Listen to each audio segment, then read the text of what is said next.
ஐயனார் துணை சீரியல்ல அடுத்து என்ன நடக்க போகுதுன்னு வாங்க பார்க்கலாம். இங்க நிலாவும் சோழனும் டைவர்ஸ் வாங்க போற விஷயம் நிலாவோட அம்மாவுக்கு தெரிஞ்சிருது.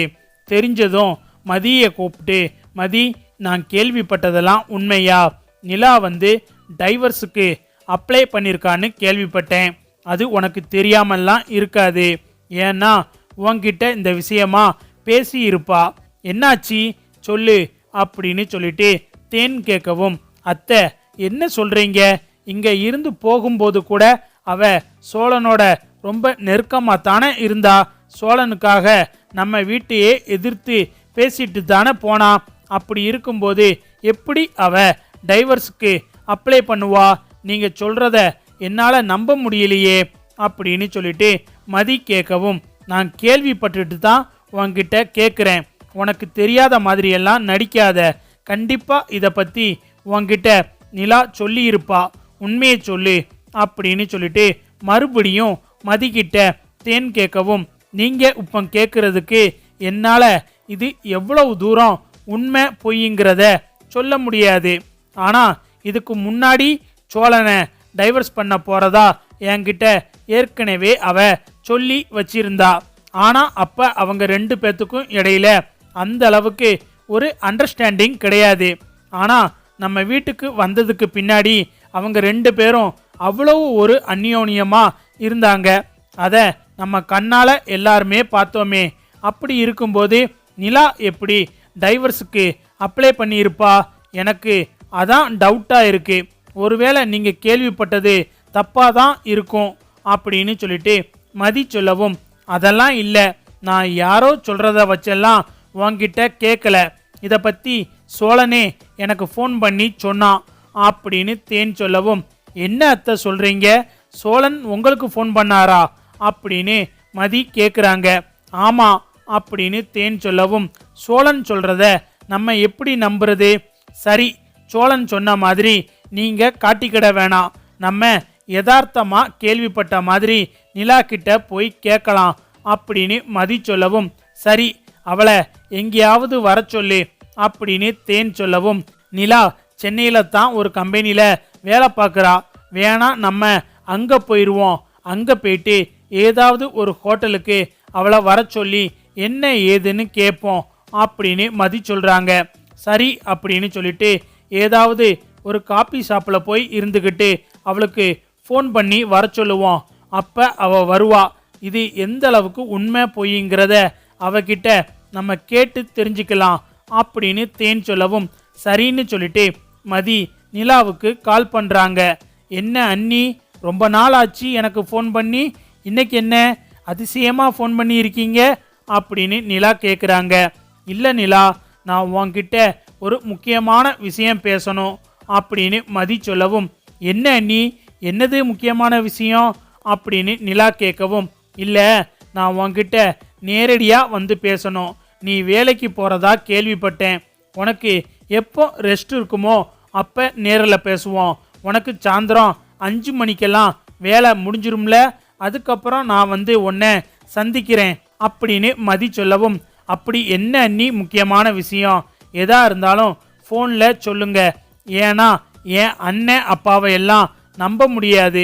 ஏதாவது ஒரு திட்டத்தோடு தான் அவங்க உங்களை ஏவி விட்டுருப்பாங்க அப்படின்னு நிலா சொல்லவும், இல்லை, அப்படியெல்லாம் ஒன்றும் இல்லை, நான் தான் உன்கிட்ட கேட்குறேன் அப்படின்னு சொல்லிட்டு மதி சொல்லவும், 5 மணிக்கெல்லாம் எனக்கு ஆஃபீஸ் ஒர்க் முடிஞ்சிரும். அதுக்கப்புறம் நீங்கள் அங்கே எனக்கு கால் பண்ணுங்க. எங்கே வர சொல்கிறீங்களோ அங்கே வாரேன் அப்படின்னு நிலா சொல்கிறாங்க. சரின்னு சொல்லிட்டு ஒரு காபி ஷாப்பை மதி சொல்லிட்டு ஃபோனை வச்சிடுறாங்க. அடுத்து பார்த்தா நிலா வேலை முடிஞ்சு வரும்போது சோழனும் யதார்த்தமாக வராரு. இப்போ எதுக்குங்க நீங்கள் இங்கே வந்தீங்க அப்படின்னு நிலா கேட்கவும், இல்லை, சும்மாவே இருக்க போர் அடிக்குது, சரி உங்களை கூட்டிகிட்டு போகலாம்னு வந்தேன் அப்படின்னு சோழன் சொல்லவும், இப்போ எங்கள் அண்ணி வேற என்னைய வர சொல்லியிருக்காங்க அப்படின்னு நிலா சொல்லவும், என்னது, உங்கள் அண்ணி உங்களை வர சொல்லியிருக்காங்களா அப்படின்னு சோழன் கேட்கவும், ஆமாம், காபி ஷாப்புக்கு வர சொல்லியிருக்காங்க. என்கிட்ட ஏதோ முக்கியமான விஷயம் பேசணுமா. சரி, நீங்களும் கூட வாங்க, 2 பேருமே போய் என்ன ஏதுன்னு கேட்டுட்டு வருவோம் அப்படின்னு நிலா சொல்லவும், என்னவா இருக்கும் அப்படின்னு சொல்லிட்டு சோழன் யோசிச்சுக்கிட்டே போறாரு. அங்க போனதும் காஃபி சாப்பிட்டுக்கிட்டு இருக்கும்போது மதி கேக்குறாங்க, என்ன நிலா, டைவர்ஸுக்கு அப்ளை பண்ணிருக்கியா? என்னால நம்பவே முடியல. நீதான் சோழனை விட்டு கொடுக்காம தானே நம்ம வீட்டில் பேசின. இப்ப எப்படி நீ மறுபடியும் டைவர்ஸ் கேட்குற அப்படின்னு மதி கேட்கவும், இது எப்படி உங்களுக்கு தெரியும் அப்படின்னு சொல்லிட்டு நிலா கேட்டுக்கிட்டு இருக்கும்போது அவங்க அம்மா வராங்க. அவங்க அம்மாவை பார்த்ததும் நிலா அதிர்ச்சி ஆகுறாங்க. ஏண்டி, என்னடி மனசுல நினைச்சுக்கிட்டு இருக்க? கல்யாணம் ஆகி 4-5 மாசம் கூட ஆகல, அதுக்குள்ள டைவர்ஸ் வரைக்கும் போயிருக்க. நாங்க அன்னைக்கே சோழன் வேணாம், நீ நம்ம வீட்டில் இருன்னு எவ்வளவோ சொன்னோம். அன்னைக்கு மட்டும் இவன் தான் பெருசு, இவன் குடும்பம் தான் பெருசுன்னு போனேன். எங்ககிட்ட வாழ்ந்து காட்டுறேன்னு சவால் விட்டு போயிட்டு 4-5 மாசத்துல டைவர்ஸ் வேணும்னு அப்ளை பண்ணியிருக்க.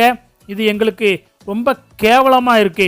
அதுக்கு நீ பிடிக்கலன்னு அன்னைக்கே எங்க கூட வந்திருக்கலாம். அதை விட்டுப்புட்டு இவ்வளவு தூரம் 5 மாசம், அதுவும் 5 ஆம்பளைங்க இருக்கிற வீட்டில் ஒன்னா இருந்துட்டு இப்போ வந்து டைவர்ஸ் கேட்டுக்கிட்டு இருக்க.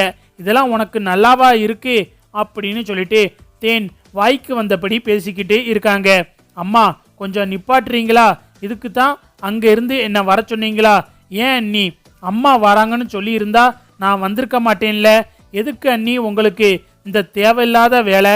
அதான் உங்க உறவே வேணாம்னு வந்துட்டேன்ல அப்படின்னு நிலா சொல்லவும், இங்க பாருடி, டைவர்ஸுக்கு அப்ளை பண்ணிட்ட, அப்புறம் என்னடி உனக்கு ரோசம் பொத்துக்கிட்டு வருது? இங்க பாரு, உனக்கு பிடிக்கலன்னா பேசாம இப்பவே கிளம்பி எங்களோட வந்துரு. அதை விட்டுப்புட்டு எதுக்கு இப்படி ரெட்டவசம் போட்டுக்கிட்டு இருக்க? அவன் குடும்பம் நல்ல குடும்பம் இல்லைன்னு உனக்கு இப்போ தெரிஞ்சிருச்சு. அவன் தப்பானவனு தெரிஞ்ச பிறகு நீயே டைவர்ஸுக்கு அப்ளை பண்ணியிருக்க. சரி, நடந்தது நடந்து போச்சு, இனிமேலும் நீ அங்கே இருக்க வேணாம் அப்படின்னு தேன் சொல்லவும், அம்மா, இது காபி ஷாப்புன்னு பார்க்குறேன், இல்லைனா எனக்கும் பேச தெரியும், பேச்ச நிப்பாட்டுங்க இதோட அப்படின்னு சொல்லிட்டு நிலா கோவமாக கத்துறாங்க.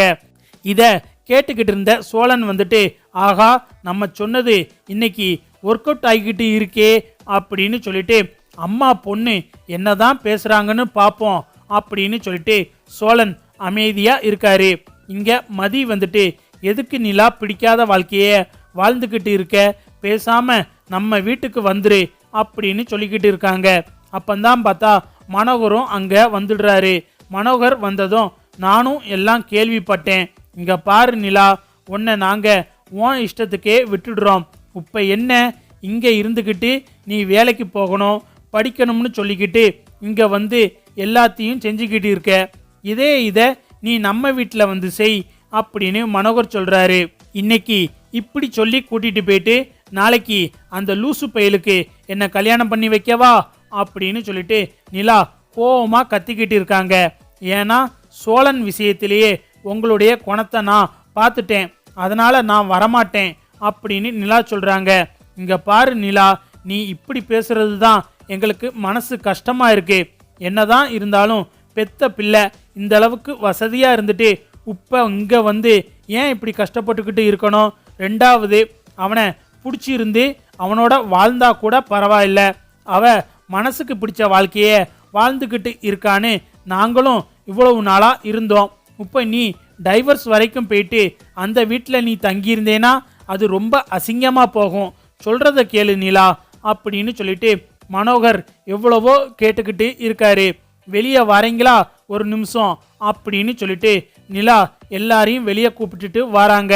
இங்க பாருங்க, இப்படியே பேருங்க, இதுக்கு மேல இங்க நின்று எல்லாரும் பேசிக்கிட்டு இருந்தீங்கன்னா நான் அப்புறம் மனுஷியா இருக்க மாட்டேன். ஒழுங்கா இந்த இடத்த விட்டு பேருங்க அப்படின்னு சொல்லிட்டு நிலா அவங்க அப்பா சட்டைய பிடிக்காத குறையா கத்துறாங்க.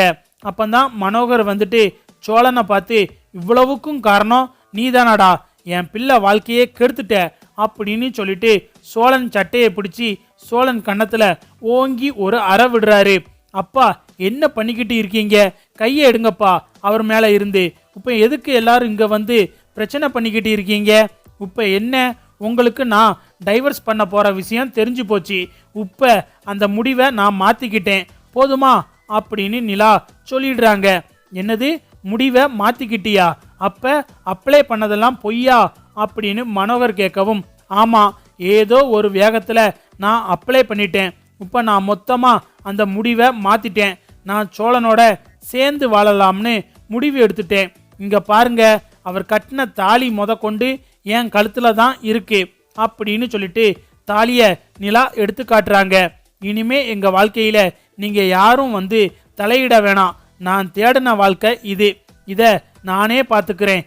தயவு செஞ்சு இப்படி வந்து தொந்தரவு பண்ணாம இருந்தாலே போதும்.